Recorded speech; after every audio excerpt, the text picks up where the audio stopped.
មកពាក់អាវក្រោះតាណាបងចង់ឲ្យធ្វើកងតបទៀតមែនទៅធ្វើបានធ្វើអីចេះចង់កើតនេះពុកម៉ែបងប្អូននេះជាអាវក្រោះដែលខ្ញុំកំងតាម DOHB ចំនួន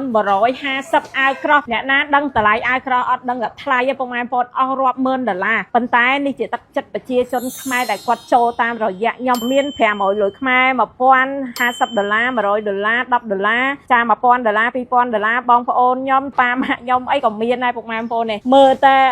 150អាវក្រោះពុកម៉ែបងប្អូនណាចាជូនទៅដល់បងវរៈកងទ័ពដូចខ្ញុំបញ្ជាក់ត្រាយចឹងស៊ីបែប៉ារីសនៅតែបន្តជំនួយទៅដល់បងវរៈកងទ័ពជារៀងរហូតមិនមែនតែពេលសង្គ្រាមទេហើយដូចខ្ញុំបញ្ជាក់ត្រាយឥឡូវនេះចុងខែ3ហើយប៉ុន្តែស៊ីបែប៉ារីសនៅតែបន្តជំនួយរហូតពុកម៉ែបងប្អូនណាចាដូចខ្ញុំបញ្ជាក់ត្រាយហើយអរគុណក្រុមហ៊ុន DOHB ដែលគាត់ទទួលកំងហើយអត់គិតថ្លៃដឹងជូនហើយហ្វ្រីដឹងជូនហើយអត់គិតថ្លៃចំណេញទៀតពុកម៉ែបងប្អូននិយាយថាអរគុណគាត់ខ្លាំងមែនតើបើធម្មតាខ្ញុំទិញអាវក្រោះមួយ320ដុល្លារពុកម៉ែបងប្អូនណាប៉ុន្តែសម្រាប់គាត់ណាលក់តម្លៃ3សេសមែនតើពុកម៉ែបងប្អូនណាអស់ខ្ទង់តែ100ទេពុកម៉ែបងប្អូនចំណេញលើចំណេញហើយអញ្ចឹងបាទខ្ញុំទិញបានច្រើនចែកជូនបងវរៈកងទ័ពពុកម៉ែបងប្អូនណាចាចឹងពុកម៉ែបងប្អូនចាយើងរួមគ្នាចំណាយទាំងខ្ញុំទាំងក្រុមហ៊ុន DOHB ទាំងប្រជាជនខ្មែរទាំងប៉ាម៉ាក់ខ្ញុំបងប្អូនខ្ញុំម្នាក់តិចយើងធ្វើការបានច្រើនហើយអំពាវនាវឲ្យបងវរៈកងទ័ពដែលគាត់អត់ទាន់មានអាវក្រោះទេឲ្យគាត់ឆាតមកពេកពុកម៉ែបងប្អូនណាដើម្បីឲ្យខ្ញុំផ្ញើជូនឬមួយក៏ខ្ញុំយកទៅជូនពួកគាត់ហើយអានេះចេញអស់ខ្លះណាពុកម៉ែបងប្អូនមិនមែនទៅតែ